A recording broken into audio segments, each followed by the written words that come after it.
Il y a des caméras qui font rêver. Et d'autres qu'on ne comprend pas. Celles qui restent dans l'ombre. Et la FX2, elle fait partie de celle-là. Je pensais savoir exactement ce que j'allais trouver. Un A7 IV déguisé en FX.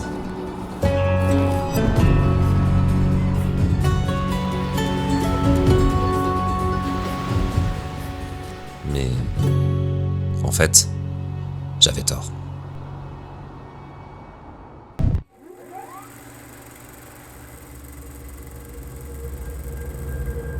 La Sony FX2, c'est une caméra de la gamme ciné de chez Sony. Elle peut sembler un peu familière, mais elle n'a pas du tout la même philosophie qu'un Alpha. Avec Antoine, on est parti dans le froid norvégien pour réellement comprendre cette caméra.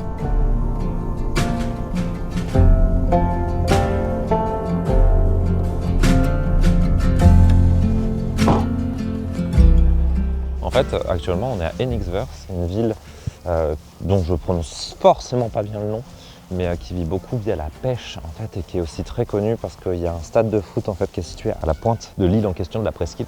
Il faut savoir que les Lofoten déjà c'est très connu pour tout ce qui est pêche et tout ce qui est village de pêche. En fait, c'est pour ça qu'il y a toutes ces petites cabanes de couleurs.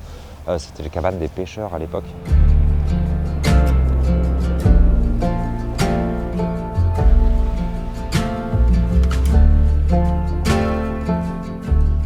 Petit aparté spec. On retrouve un capteur 33 mégapixels rétroéclairé bien connu chez Sony, une stabilisation qui va jusqu'à 7 stops, un AF boosté à l'IA avec une grande reconnaissance des sujets, de la 4K 30 en full frame, de la 4K 60 avec un crop APS-C et une ventilation qui vous permet de shooter pendant de longues sessions. Bref, elle embarque le capteur de la 7 IV, la puce IA qui est présente sur tous les boîtiers récents de chez Sony, une ergonomie inspirée de la FX3, donc tout ça, ça donne un mélange assez intéressant sur le papier. Mais une caméra, en fait, ça ne vit pas sur le papier.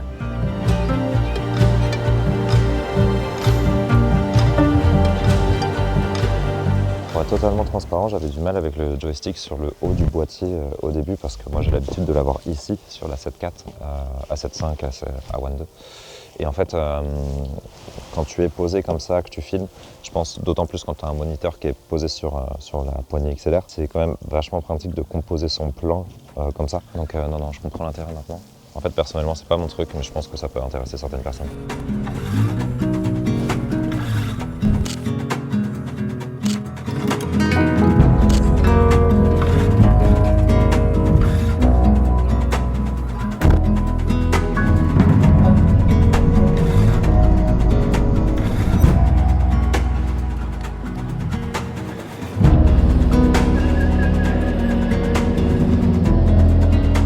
Elle vit dans les mains et c'est aussi là que ça devient intéressant.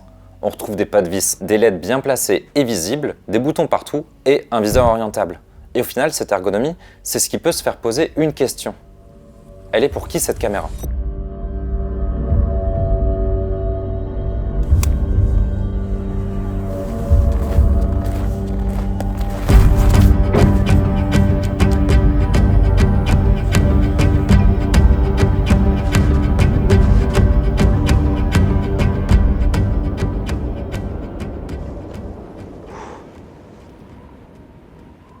Bon là actuellement on est perdu dans les montagnes près de A, dans les Lofoten, et j'ai avec moi le 2470 2.8 GM2 et la FX2.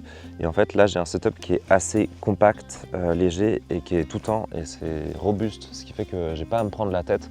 Il y a de la neige qui tombe depuis tout à l'heure, il fait froid, il fait très froid et honnêtement je peux faire mes contenus sans trop de soucis. Oui je sais, j'ai pas de bonnet, mais il fait froid quand même, croyez-moi.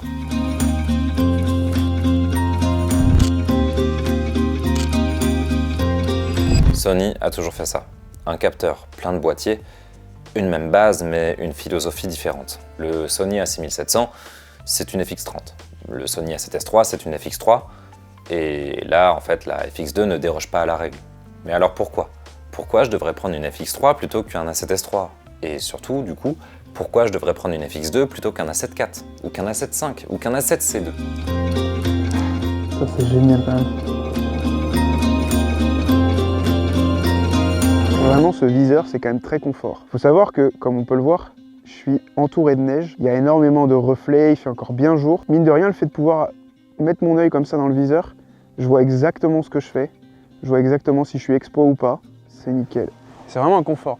Il y a quand même un petit désavantage, c'est qu'il est pas, on peut pas l'enlever. Et des fois, le ranger comme ça un petit peu dans le sac, c'est compliqué. Notamment pour une caméra qui est run and gun, c'est-à-dire que je peux la prendre, j'en fais un peu ce que je veux. C'est dommage de ne pas pouvoir l'enlever parce que dans certains moments, ça peut bloquer. C'est beau, hein. Oh, fuck! Allez.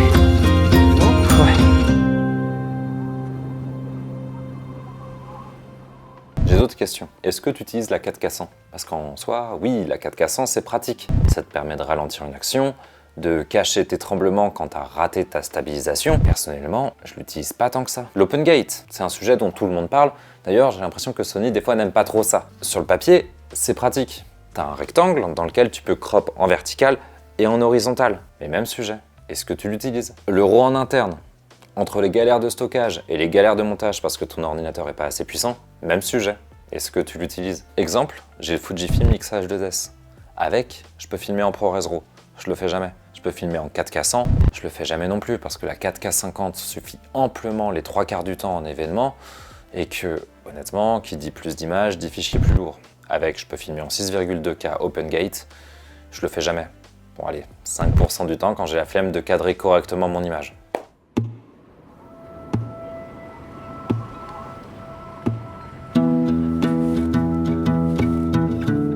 Ok Antoine, tu peux m'expliquer ce qu'on fait là?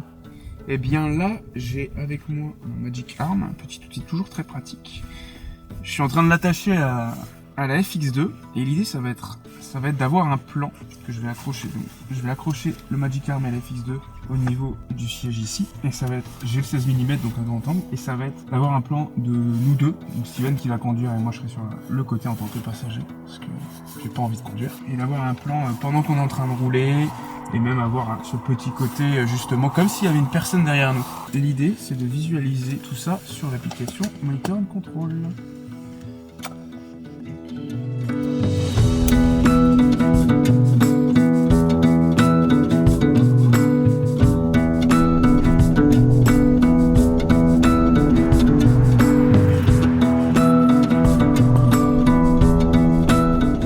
Maintenant, deux sujets qui vont faire grincer des dents. Et honnêtement, les gens en parlent déjà. Oui, le rolling shutter est mauvais. Ouais, tu mens. J'ai aucune photo de droite. Tu respires le sol là. Un peu. T'es à l'aise? Non, je vais boire du café. Il était mauvais sur la 7.4, il est mauvais sur la 7C2. Qui dit même capteur, dit qu'il est mauvais sur la FX2. Maintenant, ça rend pas le boîtier inutilisable pour autant. La preuve, j'ai eu la 7.4 pendant des années et je l'ai utilisé sur les prestations professionnelles sans aucun souci. Et j'ai adoré ce boîtier. Autre sujet, le crop. C'est une option hyper pratique pour rendre plus versatile une de tes optiques. Mais ouais, malheureusement, quand tu veux filmer en 4K 50, bah t'as pas le choix, tu dois être en crop obligatoire.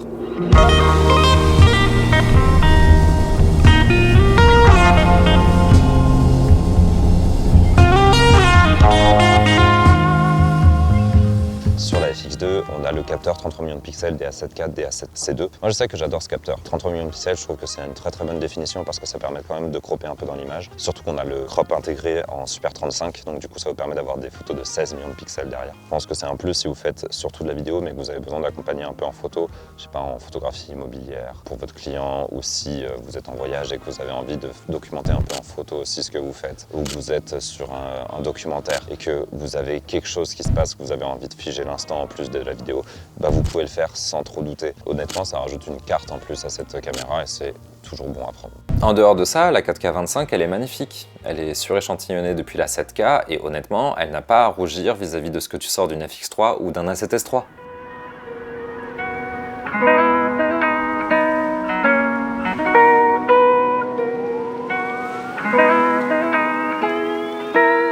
L'avantage avec ce boîtier, enfin notamment avec Sony au niveau du S-Log 3, c'est que ça donne quand même pas mal de latitude. Ce qui fait que là je sais que je suis un tout petit peu surex, mais c'est léger, mais c'est quelque chose que je vais pouvoir rattraper facilement en post-prod. L'image elle est nette, elle est précise, elle est détaillée et combinée avec les codecs Sony qu'on connaît très bien, tu gagnes une certaine flexibilité en post-prod derrière. Mais pour parler de tout ça, je te laisse avec Antoine. Et oui, comme l'a dit Steven, cette FX2 elle nous fait de la super 4K et en 422 10 bits. Ce qui veut dire qu'en post-production, on va pouvoir pousser les couleurs, récupérer du détail dans les ombres et dans les hautes lumières. Notamment qu'ici, on profite des couleurs de la Cinema Line. Donc, si vous travaillez avec une Venice, une Murano, la FX6, tout s'aligne et tout se répond. Ce qui va me permettre de vous parler également du dual ISO. La FX2 offre un dual ISO de 800 et 4000, ce qui est un petit peu différent de la 7.4 qui lui va jusqu'à 3200. Ça paraît être une petite différence, mais ça nous donne un petit peu plus de flexibilité, notamment en low light. On pourrait la comparer à la 7S3, à la FX3, qui vont jusqu'à 12800 ISO, ce qui est très pratique dans un environnement à faible lumière. Mais pour avoir déjà utilisé ça dans un intérieur en low light, on est obligé d'utiliser des filtres ND. Donc la FX2, c'est peut-être là qu'elle a un avantage. Ça peut être une B-cam, comme ça peut devenir une cam principale en fonction des besoins des gens. Notamment, en fait, ce qui est vachement bien, et moi je la trouve assez run and gun, et d'où le fait aussi d'avoir la poignée XLR, c'est que quelqu'un qui veut faire du docu, qui a besoin de sortir la cam un peu à la va-vite, capturer pas mal de choses, que ça soit de l'humain, ou même des paysages comme on le fait là, c'est vraiment une cam qui est nickel pour ça. Et moi je vois bien quelqu'un qui fait du docu, qui voyage pas mal, s'en servir.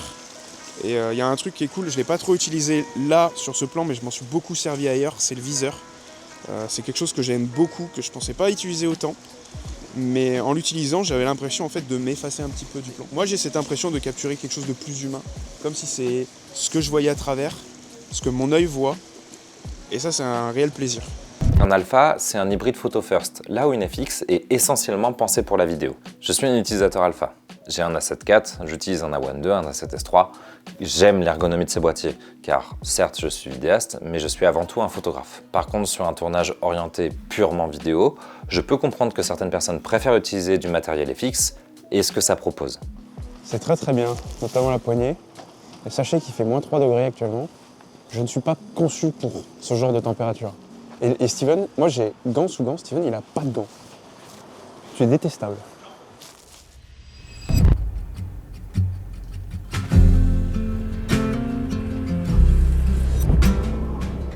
Holophotone, ce qui m'a marqué, ce n'est pas une spec. C'est la cohérence. Je photographie et filme sans souci. L'image est solide. Je ne me bats pas avec la FX2, elle disparaît. Au final, c'est peut-être ça le plus beau compliment qu'on puisse faire à une caméra.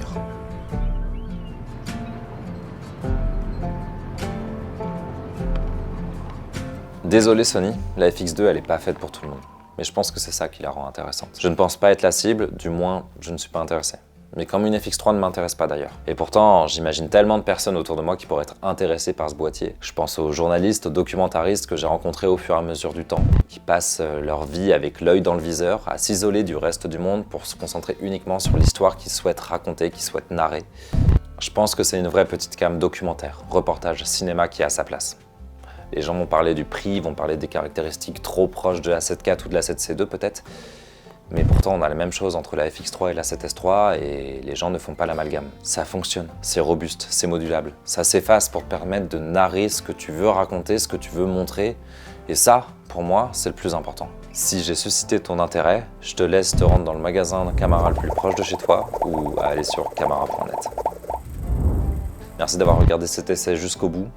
J'attends tes commentaires, tes questionnements, tes raisonnements pour voir si on est d'accord sur ce que je t'ai dit et on se dit à bientôt chez Camara.